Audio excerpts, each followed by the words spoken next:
Hey, welcome back to another episode of Ruckus and Luke Got Bored. I'm Ruckus, and we were bored, so we figured we'd talk about some shit. And you had something you want to talk about D&D? Yeah, so I was browsing the DnD subreddit today at work, and I came across this post, and I'd like to discuss it, see what your opinion on it is. So it's by Red Hood 101101, classic Reddit name, and it's why do some people act like playing the PHB races is bad? I'm running a game for friends of a friend who are all brand new to D&D. I decided to keep character creation simple and not overwhelm them, that I would limit the options presented to the PHB races so I'm not dropping 50 plus. I think that's the right number, feels like it sometimes, on their heads at once, as well as letting them focus on how the attack action works rather than trying to figure out the logistics of centaurs. It's fair. My friend who set this game up for me to run has been a vet for 5-ish years. And when I mentioned that I wanted to do PHP only, he got very annoyed and did I guess I can maybe make an interesting character after trying to convince me to allow everything. I also see posts and comments about people complaining when the DM doesn't allow lion people or the Humblewood folks. A while ago, I posted an idea for an all human one shot, and a bunch of comments were along the lines of, I'd rather just not play. I don't know if this is just me, but my favorite campaigns to play and run were the ones that had all human adjacent characters, elves, dwarves, etc. Basically, just the gist of it is he just wants to play the normal races, and I wondered your thoughts on that. Yeah, I mean, I really don't have a problem with anybody wanting to play whatever they want to play. Every time I've gone to run a game, players have always said, what are the race restrictions? And I'm like, as long as it's from an official source, I'm cool with whatever. I can understand why some DMs might want to limit Len or Aarakocra because of the flight or other certain things that would give them an advantage that the DM would have to overcome. But I figure it's the DM's job to overcome those things wherever possible.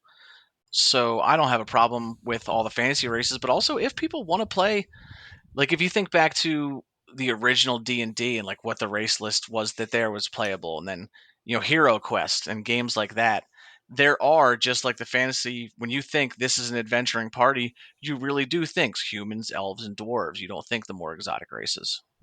Yeah, exactly. So, I mean, I can see both sides of it. I think if you just don't want to play in my game because I said you can't be a lizard folk, I don't want you at my table. I have no problem with you wanting to play a lizard folk, but I if the it takes so much to run a game that like there's certain restrictions that if the DM puts them in, and especially if they're relevant to like a homebrew world, like respect the DM. Like Absolutely, yeah. and also like man, like I had a DM like my group back in college. The one of our DMs would always he always tried to make the like a theme, like you're all such and such. So sometimes it'd be like you're all pirates or you're all evil clerics or something like that. But I remember one he did is like it was we would call them by that, like the pirate campaign, the evil campaign. Hmm. We had the dwarf campaign where we all just rolled dwarves. I don't mind having restrictions placed on me for character building because it gives me something to like a basis to start my character. Like, okay, I'm a dwarf, and we're gonna be all dwarves. How can I make an interesting like how can I make my character stand out as a dwarf among dwarves? And I think it makes for better characters than my character's just interesting because he's a fucking lizard. Like, I think I would really enjoy that. I think that would be really cool to have like theme, like not just like you can't do this, you can't do this, you can't do this, but like you're encouraged to build a character around a theme. yeah, I like it a lot. I personally think it's one of the like I don't want to take anybody's agency away. So but I think it's one of the best ways for me as a player. It's one of my favorite ways to play. Again, because it's just it. I don't know. It makes you think about it a little different, and also it's like being a lizard is not a substitute for an interesting character. Like it forces you to think more broad about like what your character is, in my opinion. And also like from a DM perspective, man, like if people want to start like it's particularly the ones that are like spelljammer races or just really weird like exotic, we'll just say exotic races. Like if you're building a world, you now have to figure out why are toad people in this world. Mhm. Like, and it's just, I'd you know, never thought of that aspect of it. I'd never thought of that as being a thing, like, because I usually run out of the book stuff because I'm not that creative. But yeah, I hadn't even thought of that aspect of it as, like, when we were running the other game, it's like you had to figure out where Fearbulk would fit into the world. yeah. And I mean, it's not the biggest, problem, but especially not in that world because I basically just built that city and the rest of the world was open. If our current game, like he's put a lot of thought into the whole world or whatever, and if you make a race that doesn't fit in his world as he's come up with it, he has to change something or to justify why you would exist. And if you're, I don't know, extra planar, you're from another dimension, then it becomes a thing where like nobody's seen one of you. And Well, that's actually exactly what happened with my character. it's not necessarily a bad thing, it's not Mhm. necessarily a problem, but But in it's got to some be games, something that's got to be taken into yeah. account. Man, there's this is getting a little sidetracked, but I've noticed it a lot in like the past 5 years probably. There's this idea in the community that like I particularly see it on Reddit. The DM is there to service you. Like if the DM doesn't allow something where they're just being they're un flinching on it, like they're just being unreasonable, and oh my god, they should let you do that. Like it's like, okay, first off, the DM is also a player. Secondly, that's a bunch of people who have never run a campaign, I Mhm. think, because it's still just a game and it's fun, but like people really need to respect what goes into planning a good game. Yeah. Like, and you should respect the DM's time and the world he's built and all the everything he is doing or she is doing for you. Mhm. I was running the Lost Dungeon of Wickedness, the Rick and Morty dungeon, Hmm. and I had actually planned. There was one player, it was their first time ever playing D&D. So I made sure to really make the goblins really stand out and have personalities and everything. This player, they played a barbarian though, and literally every door kicked down, every door, and just ran in and just started slaughtering goblins. And everyone else just, sort of played along because it was like, hey, we want to give this person the D&D experience that is going to make them want to come back. So we didn't want to say no to what they did. But I was like, wow, I prepared all of that. And that's And we, something to we just, did still all have a fantastic time though. I mean, that's something that just happens sometimes, like it's hard to prepare for what a player is actually going to do, especially a new player. Hmm. But that's challenge of being a DM. Yeah. Now, to an extent, you're taking on that responsibility as a DM to make the world as flexible as possible. So, I mean, you don't want to say, as a DM, you don't want to say no to everything. Yeah. And every now and then, if the player's going to do something that's absolutely insane and is going to fuck up everything you had prepared for that session, but it's really, really, really cool and everyone's going to have a lot of fun if it happens, then you make plan B as you go. Yeah. Because there's very little chance that it's going to affect the outcome of something that you had planned for 20 sessions from then. It's not going to change the ending. Yeah. And if it does, hey, all the better. Maybe.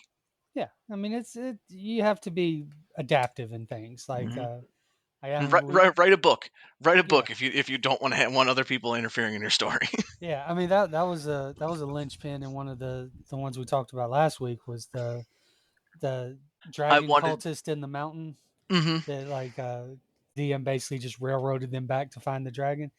You Yeah. know, sometimes you got to put on your conductor hat too. It's choo choo.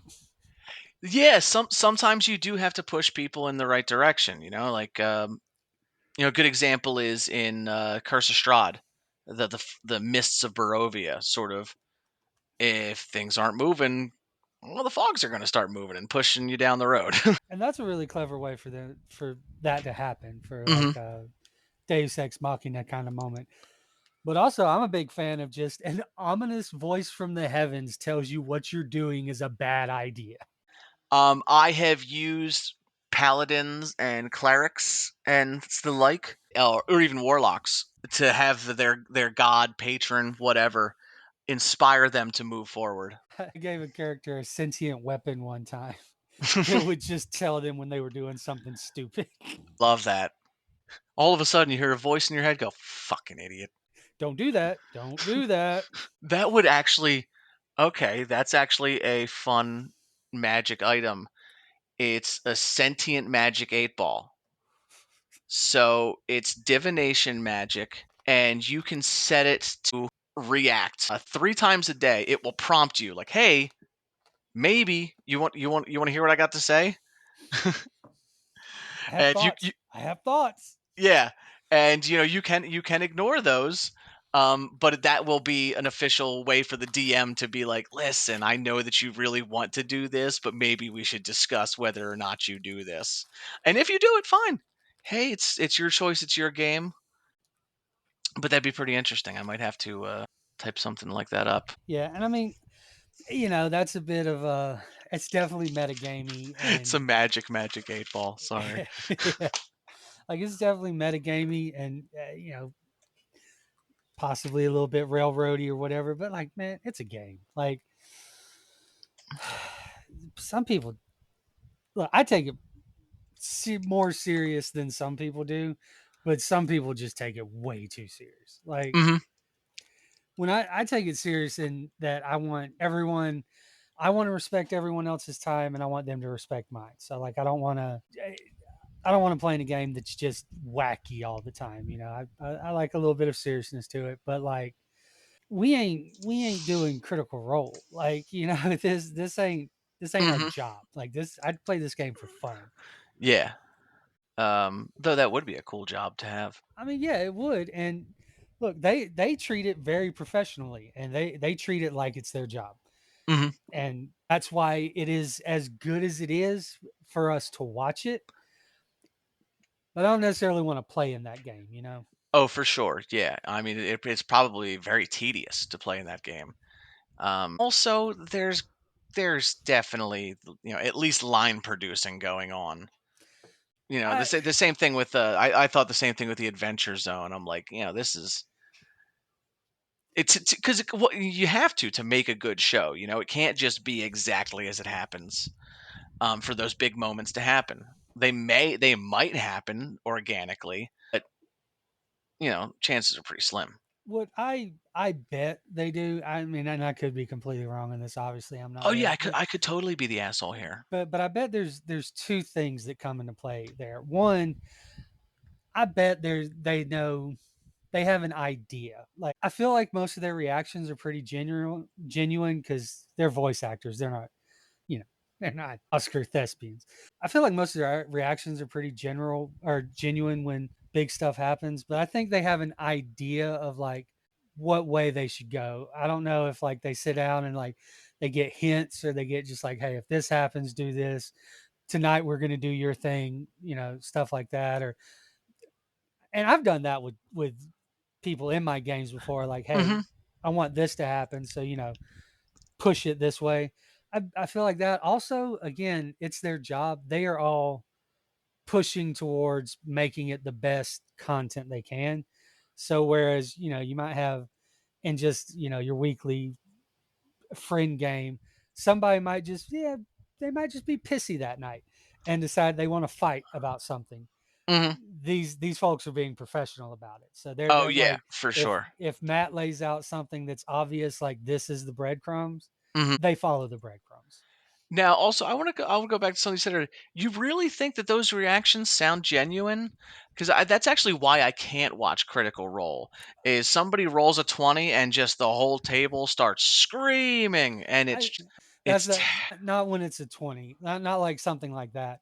I mean like when Matt reveals a plot point or oh, okay, I something get what like you're like saying now. no, that I mean they're definitely hamming it up for content with stuff like that. But I mean like when he reveals that it's actually three kobolds in a trench coat, like I get you. Yeah. stuff like that. Like I feel like those reactions are genuine. Hmm. And like, man, if you have not seen the last battle of season one, I have not. my God, it is so good. Like it's intense.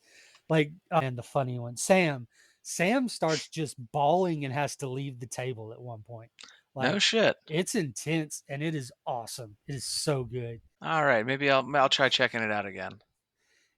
Like as a player, I don't really care what other people make. As a DM, it can be not necessarily frustrating, but it is a concern if you're running. But you don't have any problem with players if you did have a group of player who just wanted to be all humans, you wouldn't have a problem with that. Oh no, that would actually make it way easier It's from true, it the would. DM perspective. Like one of my biggest, like I'll give one of my old DMs. It was almost railroading, but not really. I didn't consider it that way, and I didn't. In fact, I didn't know that was a term back in the day. Like, Hmm. but he would be like, okay, so he would basically tell us, or at least give us an idea, like a general outline of like why your character is here, like who your character is. Is he's a mercenary, he's a soldier, whatever stuff like that. Most of the games I've played in recently, it's been like fully open. You can just be from anywhere, and that's fine.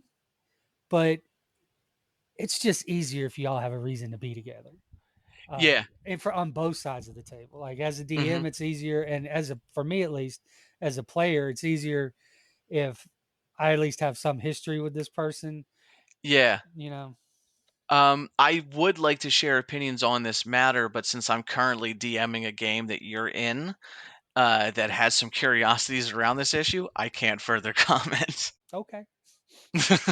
But I do get what you're saying. It's good to have that sort of built-in background. Yeah. It's easier. Hmm. Um, Because then also you don't have to explain everything about your character to everyone. There are things that you can assume that you know about each other. yeah. Um, and it's nice too if you're playing with friends to be able to play as friends. You know, to maybe take some of that energy into it, that camaraderie. Yeah. And like it's especially if you're trying to not necessarily low burn, but so like realistically, when you meet somebody for the first time, you don't immediately tell them your entire backstory. Hmm. Yeah. But it tends to be the case that after the initial introduction come out, nobody asks about your character anymore, like in character. So you either have to, if you want to try to RP it, you have to force it in somehow, Hmm. or actually, no, that's pretty much it. You just have to force it in somehow, or I guess you could put it in the group chat and maybe somebody will ask you about it, but then that's not RPing. That's out of character stuff. Yeah. You can always just assume y'all had talks over the campfire that weren't RP'd, and that's fine. Hmm. But I don't know, it's fun to RP, especially if you've put a lot of effort into a character and they have a backstory and you want to tell people about it. Yeah. The bummer is that when you have fun RPing, but you're just terrible and awkward at it. That's my issue. Is that it just always feels so weird inhabiting a character. Which is funny because if you give me a script, I can act, pretty well. I don't know. I don't know if that. I only have I have a problem when it comes to like I want to do voices for my characters, but I'm so bad at it. And then everybody sounds Russian. They switch between hillbilly and Russian, and it's never good. I mean, I like Bebo. Okay. So Bebo has a brother that's a character from an old campaign I had that I kind of just wanted to make someone who was annoying. His name was Bobo Rat Chaser, Okay. um, and he talked like so. Hello, mates. I'm Bobo Rat Chaser, and I wanted to do the voice. I wanted to Mhm. do that voice for Bebo, but it was I only knew you. I didn't know any of these other people. I Uh, didn't want that to be my introduction. Was that voice? Because my other friend, my other group, they we've been playing together for a while. They got it. Like they mhm. got the joke. I didn't know that these people would. Well, I'm gonna recommend to the DM that Bebo gets a head injury and needs to reintroduce himself to the team. Yeah, I would do it now. Yeah, um, now that you know him all better and everything. yeah. So one D&D trend I've seen popping up, I first saw it a couple years ago, but now I'm starting to see it pop up again, is the idea of running a game where you give the players blank character sheets. You create the characters, and then they find out what the character is bit by playing. What do you think of that? Do you think that would be something interesting to actually do? How do you think it would work? We tried that one time a long time ago, again back in my college days. Mhm. I hated it. Some people might like it, and it is an interesting concept. And I thought, oh, this might be kind of cool, but like, you don't know what you can do. So like, I try to kick down that door. Oh, I have a 9 strength. Okay. I Mhm. try to fireball the door. I can't cast spells. Okay, well, I have a shitty character. I mean, it could be fun. I didn't like it. Yeah, it would have to be there would have to be a lot of, like, hints dropped by the DM, like, maybe, like, say for skill checks, for instance, right? Hmm. It's like they need to get through a locked door, and, it's like, you could make them roll for it, be like, "Hey, everybody roll me a insight check," or an instinct check. Make a new thing called an instinct check. And then basically you tell someone, "Hey, you think you might be able to handle this. You're not sure, but you think you might be able to handle it." And sort of give them hints that way. And then, you can give them their ability modifiers by saying, they say what they rolled, and then you tell them what that totaled to. So now they know what their modifier for it was. Like sleight of hand to pick a lock. Oh, I rolled a 15. All right, and 18 succeeds. +3 to sleight of hand. Yeah, yeah. We didn't do it quite like that. I don't remember exactly how we did it. That could work better, definitely. I think it really is kind of indulgent for the DM, though. Like that's definitely a game that I think is novel for the players, but I think the DM is the one who's really getting a kick out of that. Yeah, I think you're right. Along the same lines, and this is an idea that I mean, I'm sure other people have done it. I definitely have done it. I've had for a long time something I want to try to run one day. I just don't know when.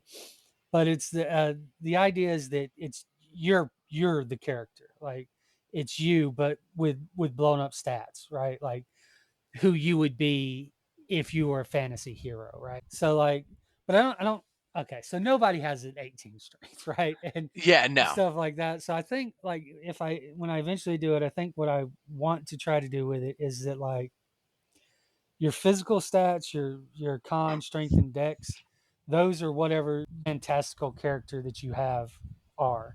Your wisdom, int, and charisma, Those are based on the real world you. those don't exist essentially. Like they're just so a charisma check, you have to charisma that shit. An intelligent check, you have to figure that out. A wisdom check, that one will be a little more difficult for stuff like perception and things like that. But like, I think it could be fun. You know what that I mean that just sounds like something like a more loose gaming system. Like that's just more like a monster of the week sort of thing. Yeah, I do like it though. I think it could be fun. I don't know, I'll probably try it one day eventually. I don't know. I've had like I have a world and a reason why this would be the case Mhm. built in, like figured out for what it is. But I think it can be fun. Well, I you think ever it, want to give it a shot? I'm down. one day. I've been thinking about this for 20 years, man. I don't know. One day it'll happen. All right. Well, enough of that horse shit. Back to the pre-planned content, right? I found this story on D&D Story subreddit that I thought you might be interested in. Mostly because I read the first chunk of it, but then I saw that the first comment was "Holy shit, my dude." So I figured maybe I'd stop reading this here and we can figure out how the story goes together. So this story is called "I Played the Long Game and Surprised Even the DM," and it's by Grixis Necromancer. It was posted 5 years ago. I'm playing a Warforged arcane archer who is essentially Fantasy Frankenstein's monster. A book inspiration, not the movie. His name is Alahan, and he's a lot of fun. I should note that my DM and players are aware of the fact that Alahan is not a traditional Warforged. Rather than made of metal and living wood, he was created from various body parts. Needless to say, he's grisly to look at, which is why he's so thoroughly covered. However, no one in game knows. I describe him as wearing full body leather coverings, think like Organization 13 cloaks, and under the hood he has a wooden mask, meaning nothing of his skin is revealed at any point in time. He doesn't sleep, so attempts to peek under his cloak are never successful. He stuffs his pockets and all inside the cloak with what amounts to potpourri, always adding nice smelling plants he encounters. Every time he meets someone new, and I do mean every time, he makes a best guess as to what their race is. He then says something along the lines of, "Hello, fellow human. I am also human." It's pretty funny when his 7 foot tall behemoth tells a dwarf, "I am also a dwarf." It always gets a laugh from the party. So when a woman was upset because her son was taken by cultists, he reached into his sleeve and pulled out a handful of dried flowers and put it in her hand, said, "This is a gift. Feel better." But before she could respond, he holds out his hand and says, "I need that back now." He played a bit as a comic relief who happened to be terrifyingly efficient in combat. He easily had the highest kill count in the party, which is understandable since he stands back with a heavy crossbow raining death on cultists. It's magnificent. At one point, we were asked to capture a high ranking cultist, which we did, thanks to some hilarity. In the evening, we attend a celebration and feast, but Allahan isn't eating or drinking. He's simply watching. And I tell the DM that if he notices anyone looking at him, he locks eyes, not that his eyes are visible, and stares the person down until they walk away. At some point, he piles his plate up with food and, with all the subtlety of the orc barbarian trying to sneak, throws the plate of food over his soldier and comments, "That is tasty." I am told that the people of the keep are well and thoroughly afraid of him at this point. We later learned that there were unsuccessful attempts to get info from the priestess. A few more in-game days pass, and I tell the DM that Alahan waits until the priestess is alone and goes into her cell. My DM, genius that she is, plays along with the scene perfectly. Alahan enters and stands stock still, quietly saying, "When next they come to you, you're going to tell them everything." It's important to note that up until this point, Alahan's voice was always been friendly, even when he was talking to enemies he was currently trying to kill. Not anymore. It had gotten deeper and more serious. Gone was the inflection of the carefree giant who liked flowers and weirding out peasants. The priest responds, "Or what? What'll you do?" It's at this point Alahan approaches. He simultaneously removes his mask and hood, and the players are paying rapt attention. Alahan's never done this before. I describe how he has ashen skin with scar tissue lining areas where the tone doesn't match up quite right. Alahan directly in her face snarls, "Or I will eat you alive." Intimidate at advantage. 19 on the roll plus like 5 or something? I don't recall. She rolls a 2 against my check, and she's terrified. She then must also make a con save, which she fails, becoming sick and letting loose the scant contents of her stomach. Gross. Okay. Allahan stands back up, puts his hood and mask back on, and tell her, "Remember, tell them everything." As he leaves, he says, "That cannot die which lies eternal dreaming, and with eons stranger death may die." The weird motto from Lovecraft that it decided is like his mantra. He goes off immediately to the dwarf in charge of the fort and tells him the priestess will talk next time they go to question her. "How did you manage that?" he asked, clearly suspicious. "They threatened her, even tortured her. This dwarf knew the prisoner wasn't going to crack easily, and he says, 'I asked nicely.'" The next morning, he accompanies the dwarf along with the rogue to speak to the prisoner. The moment Allahan walks into the room, she begins to weep. The dwarf looks at me. "What did you do?" Allahan simply stares at her as she sobs his little poem and says, "I asked nicely." And that was how I convinced everyone I was playing a comic relief character when in fact I am playing a terrifying monster who has convinced the group of adventurers that he's harmless, and I can't wait for the next session. That's awesome. Yeah. I love that. And that was really good. And there may be some other problematic things about the personal life of H.P. Lovecraft, but man, he wrote some banging one-liners. Yeah, totally. And inspired some really great music too. Yeah, I mean, some of Metallica's best songs are all Lovecraft themed, as well as many other bands that I just can't think of any right now. Tons of Lovecraft references in Fallout as well. yeah. I watched several videos on it. Like, there's a bunch of stuff in there. Apparently, there's a lot in Fallout 76, but nobody knows about it because nobody plays that game. Exactly. Like that was why I always liked the Daily Show, even when I didn't agree with it. Like his politics are very different from mine, Hmm. but he was fair about it. Yeah. Like, and I can respect that. Even if I Hmm. disagree, I can respect that. But man, he got lit up online.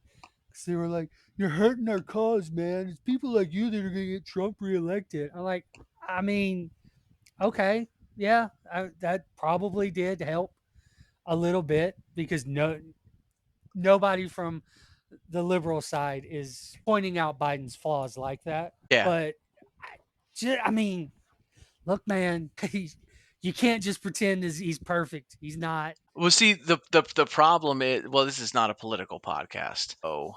You want to talk about gray areas? You've been watching X Men, right? Yeah. I started rewatching the older episodes today, and one thing I really like about it is that they do explore the real moral gray area of the X Men. One, they make Storm a whole lot more of a badass too. And the But newer. the new X Men '97, Okay. yeah, the animated Hey, one, they made everyone way more of a badass. They yeah. they just amped that shit up, which is good. Um, I mean, like that real first combat scene in the warehouse where first Storm rolls in and then Bishop shows up. Bishop is so much more badass than he ever could have been back in 1992 to 1997, whenever the episode happened in that stretch. Bro, when Cyclops just like lights him up and then Hmm. he's like, bro, So cool. And like Cyclops with the one-liners now. Like Storm, show him the forecast. Like it's pretty dumb, but it's also pretty cool. It's interesting to see Cyclops finally have a personality. he is better than he was in the original show. Hmm. By the end of the series, he's okay. He's still my least favorite Yeah. ever. I was watching. I was making notes about the first episode. Things like one, I was like, why do they get the domestic terrorists? They have Mega Busters like from Mega Man. Like that's what this show chose to make the futuristic Sentinel guns look like. It was Mega Man Busters, and I thought that was funny. Talking about the Friends of Humanity guys. Yes. Okay. I can't say that I really remember noticing that. I mean, I definitely watched it, but I mean, in the old show, their hand would turn into like guns like that, and they would blast. Mhm. Yeah, but I mean, like the humans are like wearing these. Yeah, you're right. Yeah, those are. Yeah, yeah. That is, okay. I know you're talking about the humans, not the Sentinels. Okay. Yeah. Yeah. Well, because it is Sentinel tech. Yeah. Nah. Yeah, you're right. Those are. Yeah, those are Mega Blasters or Hmm. Busters. Yeah. Yeah. Yeah. I just thought it was an interesting choice. So also, I was watching the very beginning, the opening credits, because that theme song is just one of the best of the '90s. Yeah. Sort of indisputable. But I was watching for the differences between the OG, and because it really is, so much of it is one for one. But I was looking at the scene where they got the two sides running at each other. It's like all the X-Men on one side, and then what you presume to be a line of villains on the other side. And I was looking down the line in the new one, and it's Avalanche, Sabretooth, Mystique, Pyro, Lady Deathstrike, Emma Frost, and then Juggernaut. So I went back to the original to see if it matched up, because I didn't think that it did, and it didn't. For that, it's Avalanche, Sabretooth, Mystique, Pyro, some green guy with a big bald head, Thunderbird, who isn't a villain, and then Juggernaut. So I was like, okay, so what is the differences there? I looked it up. Thunderbird was put there just because there weren't enough good villains to be in there, and they just needed to throw another body in there. Mm. And then the green guy was supposed to be somebody else. The animation studio never put in the new guy. They just left the placeholder in, and then after it was delivered as the final product, they saw there was just this green bald headed guy in there, and they're like, "Well, you need to fix this." And they go, "No, we don't. We delivered your paid for product. It's done." Huh. And Fox didn't have enough time to pursue action to get it fixed, so that's just the way it stayed. Huh. Interesting. The one guy that was being interviewed about it that told the story, he said he didn't remember who the character was originally supposed to be, though. That's the one thing that story would need to be a perfect little piece of trivia, to be like, oh no, it was supposed to be Samuel Stearns, the leader, which would explain the big ass head. Yeah, man. Talking about that though, there was a post on Reddit today I saw that was like, I don't remember the exact details of it, but it was I think it was like a somebody copied a tweet or something like that. Anyways, the moral of the story is somebody was bitching that X-Men 97 was woke. Like, y'all didn't watch the original one, did you?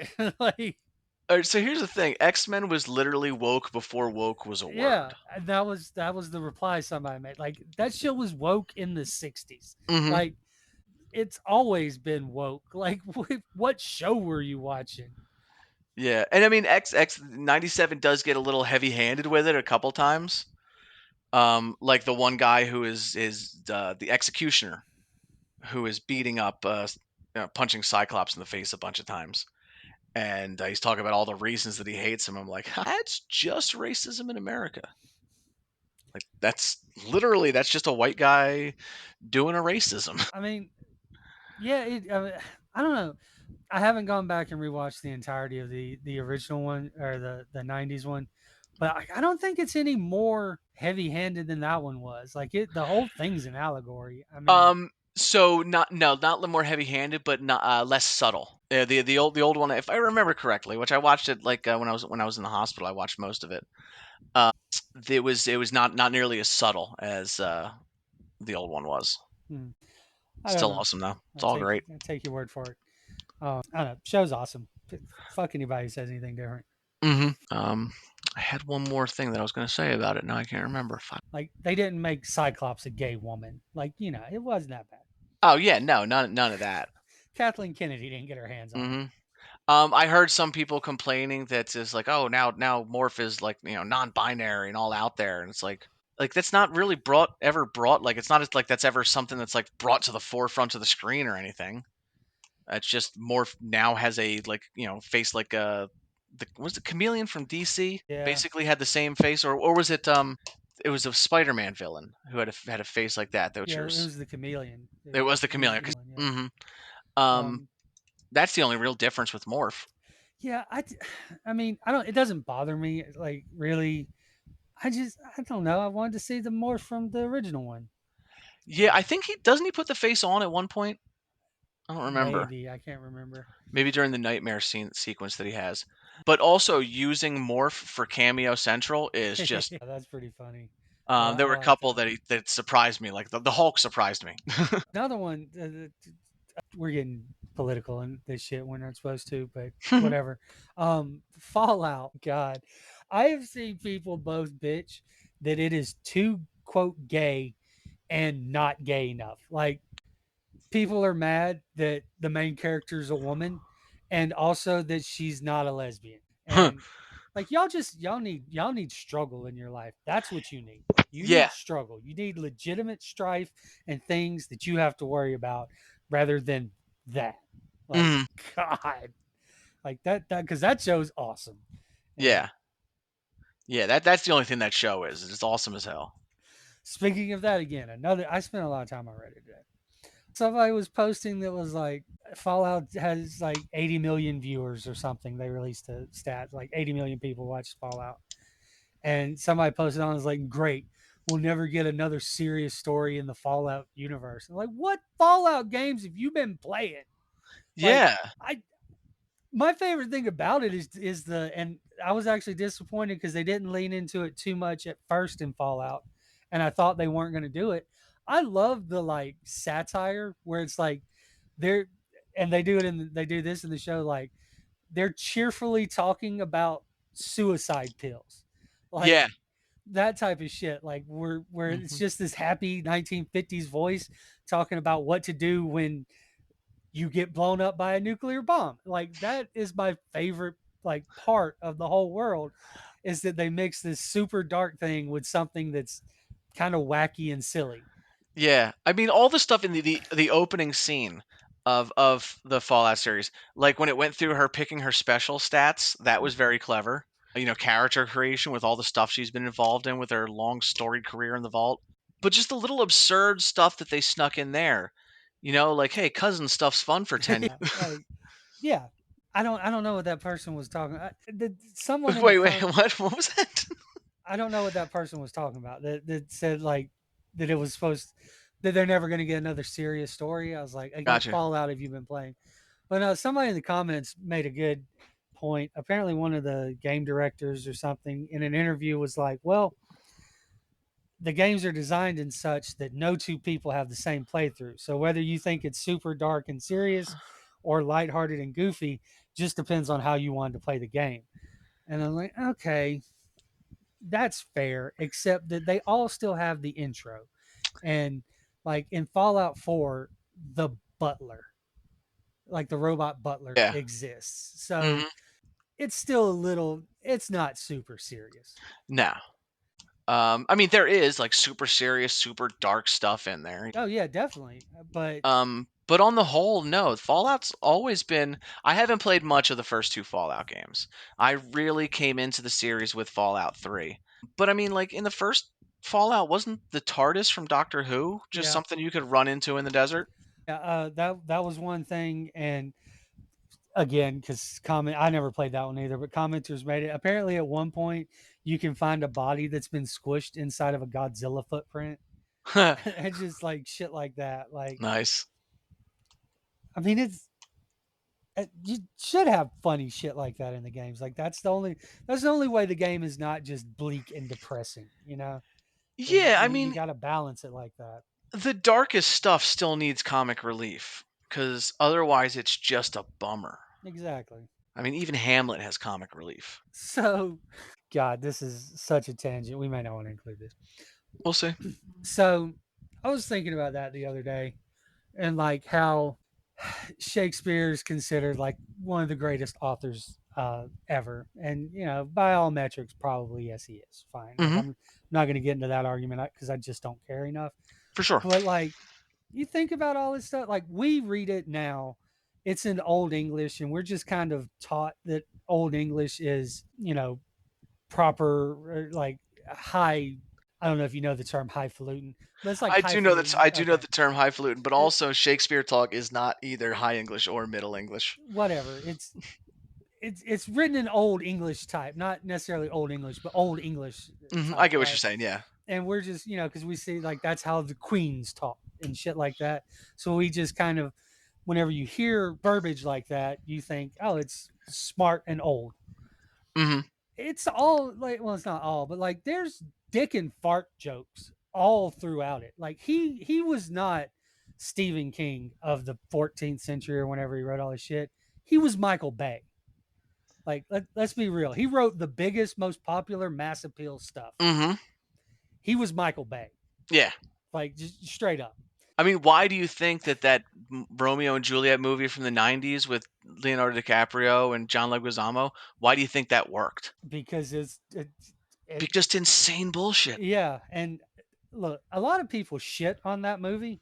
I love that movie. I think it's awesome. I love when they do juxtaposition of stuff like that because it's all the old like original, well, mostly original like script, like words that they're using. The Hmm. word escapes me for this, but like it's all the original Text. text or whatever.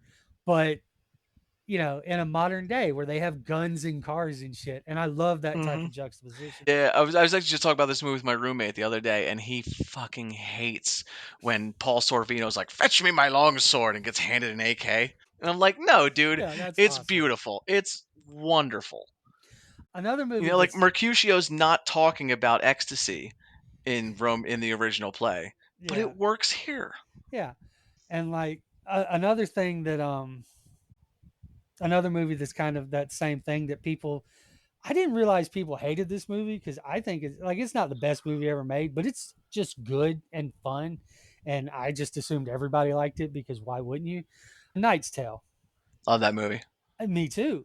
And Wait, people don't like this movie? I thought this movie had a huge following. well, yeah, but like there's apparently also a very large following who are like, why is she wearing outfits like those aren't even classical medieval outfits? And I'm like, yeah, that's the point.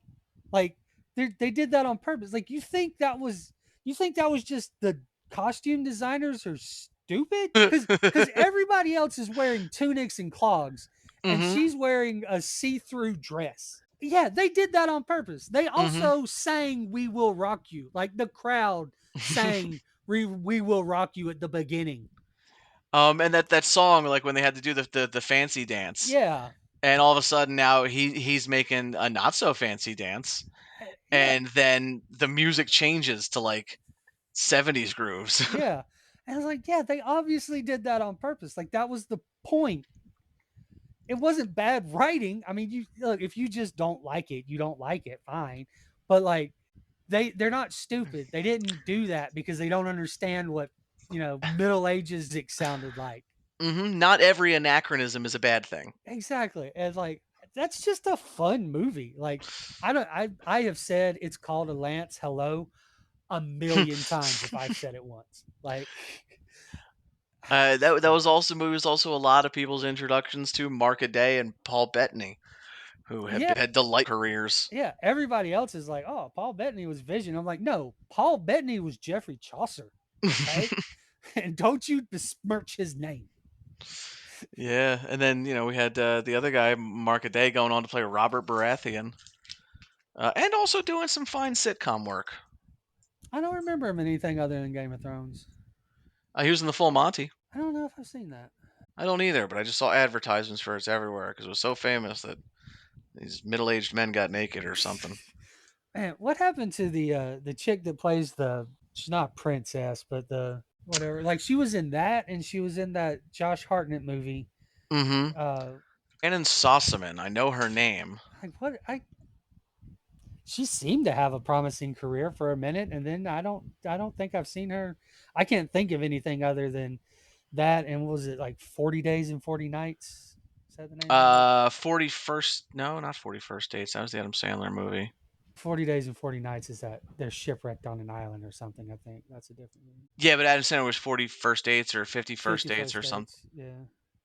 Well, she was in a movie called Wrist Cutters, A Knight's Tale, Wayward Pines. Oh, Wayward Pines. I remember that. That show got canceled too early. Rules of Attraction. That one I remember her in, or hearing about her in. Sleepy Hollow, that TV show. If you watched any of that, I saw a few episodes. I liked that a lot. It was good bad TV. I mean, she's been pretty consistently working, just not really anything. I know, and not much in the past couple of years. What was the one the Josh Hartnett movie she was in? Rules of Attraction, was that the Was that it? one? No, I don't think that's what it was called. Yeah, it was 40 Days and 40 Nights. That was the name of it. She was in Kiss Kiss Bang Bang. I love that movie. You know what? 6 Days, 7 Nights was the movie with the plane crash, Okay. and that was Harrison Ford and Anne Heche, Yeah, that's who it was. Have and you seen? that movie also came out when we were like 12. Yeah. Have you seen 40 Days and 40 Nights? I have, yes. I don't remember much of it. I know that I rented it at one point. Man, it's problematic.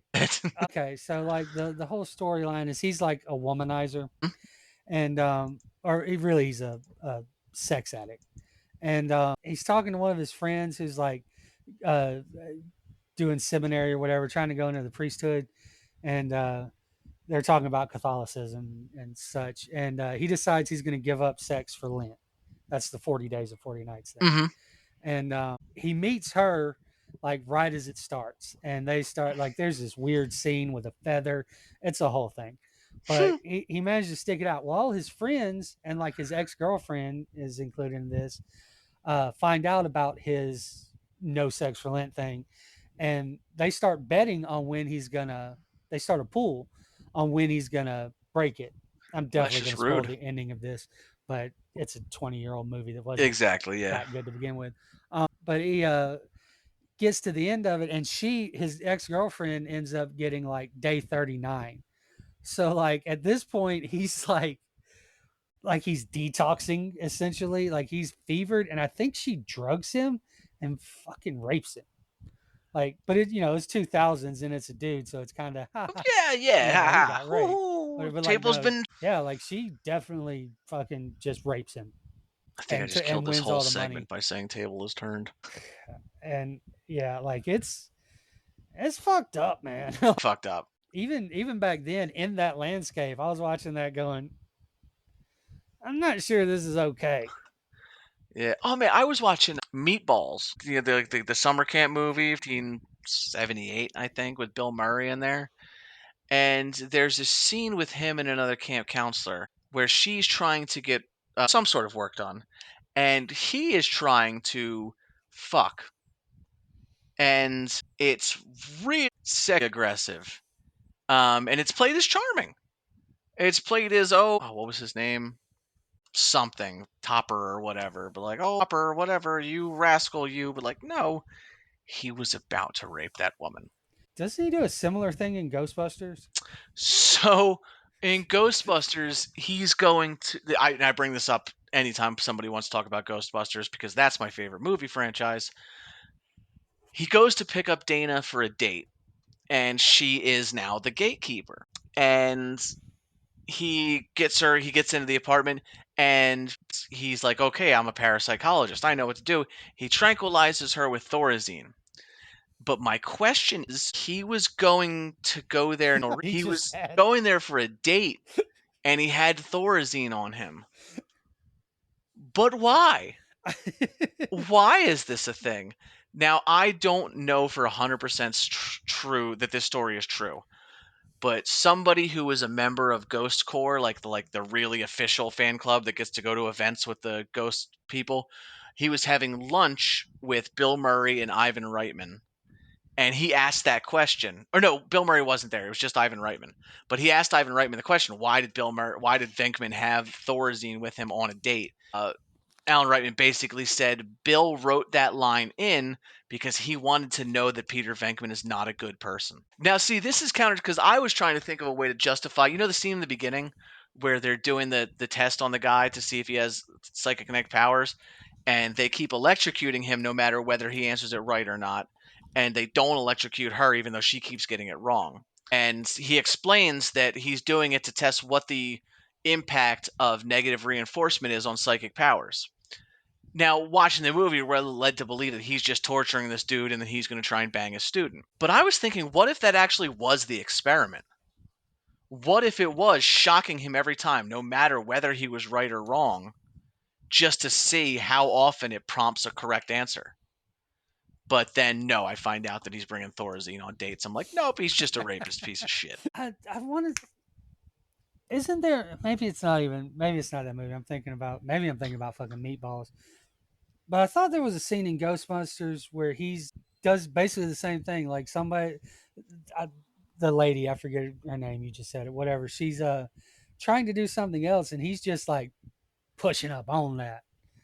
And maybe it's not Ghostbusters. Maybe it's just another Bill Murray movie. Maybe that's just me I trolling. think there might have been a scene with a little bit of that in Ghostbusters 2 when she goes to stay with him at the apartment, but Yeah, she's I'm trying to not take a care of the baby, yeah. and Well, because he's like, so we should probably figure out sleeping arrangement, and he's describing how they're gonna spoon in bed with her behind him so he doesn't get her hair in his mouth and stuff. And she's like, "Nah, you're gonna go on the couch because get your penis away from me." yeah, that's the scene. That's the scene I'm thinking about, hmm and it's But maybe not as yes, egregious as sexual the assault is other one. so cute when Bill Murray does it. I don't know what it is. All right, and I think that is probably a good note to cut this on. I think that's the title of the episode. Well, you got to say sexual assault. Sexual assault. Sexual assault's only cute when it's Bill Murray. Yeah. All right, so thank you for listening to episode 37. Sexual assault is only cute when it's Bill Murray. Ruckus, and we got bored. Thanks a lot. Bye.